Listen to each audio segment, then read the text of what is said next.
Hello, candidates. I am going to dictate you a passage from Progressive Magazine. So please get ready for the dictation. The dictation will start after 15 seconds.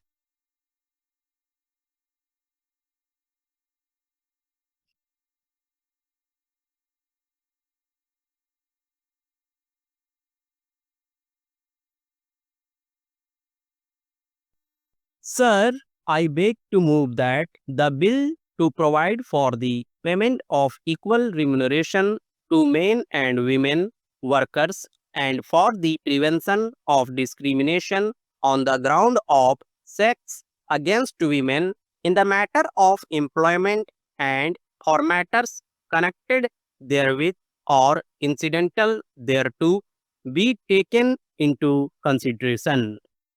A significant measure taken by government in recent months has been the promulgation of the Equal Remuneration Ordinance, providing for the payment of equal remuneration to men and women workers and for the prevention of discrimination against women on the ground of sex in the matter of employment and for other connected matters. This measure is significant not only because it coincides with the International Women's Year and brings us fully in line with accepted international standards, but also because it brings immediate relief to millions of our women hold employed or seeking employment, as most of these women belong to the weaker sections of the community and are largely employed in agriculture and unorganized sector of industry. It is only appropriate that this measure was taken on a priority basis as a part of the government's policy of improving the condition of the weaker and exploited sections of the community. Although we in India have always held our women in high regard and given them a position of importance in society, their contribution to the economic life of the community has been fully appreciated, but a radical change in attitudes has been brought about by the nation's struggle for independence.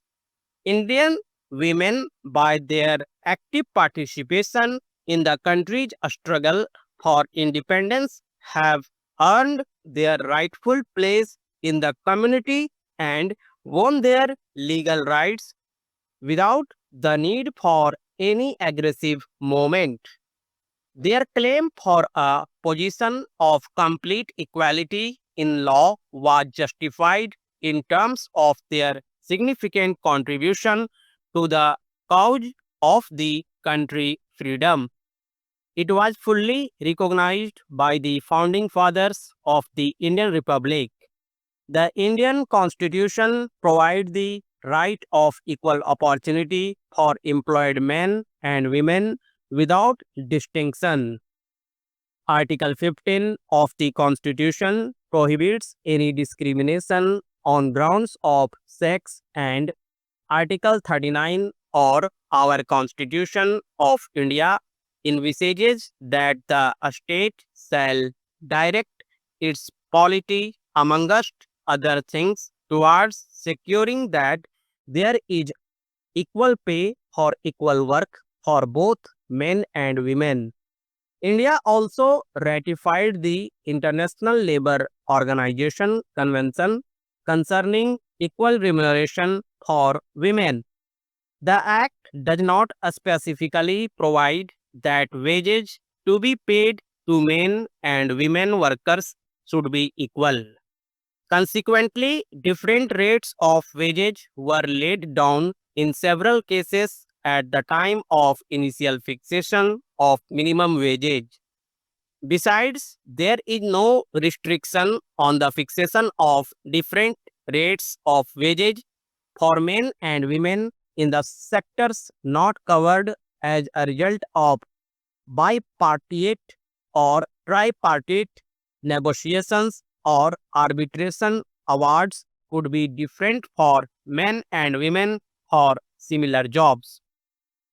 While over the years there has been some narrowing down of the difference in wages of men and women workers, wages disparities on grounds of sex still exist in the country even after years of the ratification of the International Labour Organization Convention.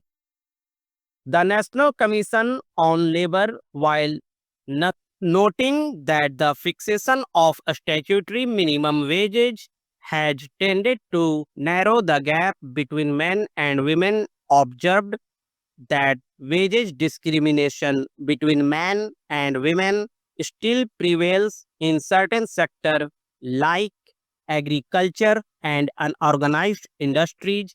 The Committee on a Status of Women in India also strongly recommended legislative action in this regard to provide for equal pay for equal work.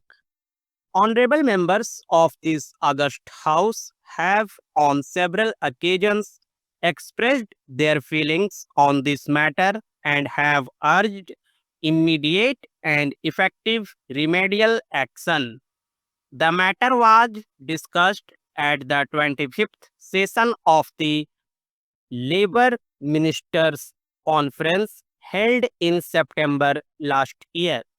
It was unanimously agreed that the states which had not so far implemented fully the International Labour Organization Convention, both in letter and spirit, should do so by taking appropriate measure to fix wages accordingly to occupations within a period of 3 months by not later than 6 months.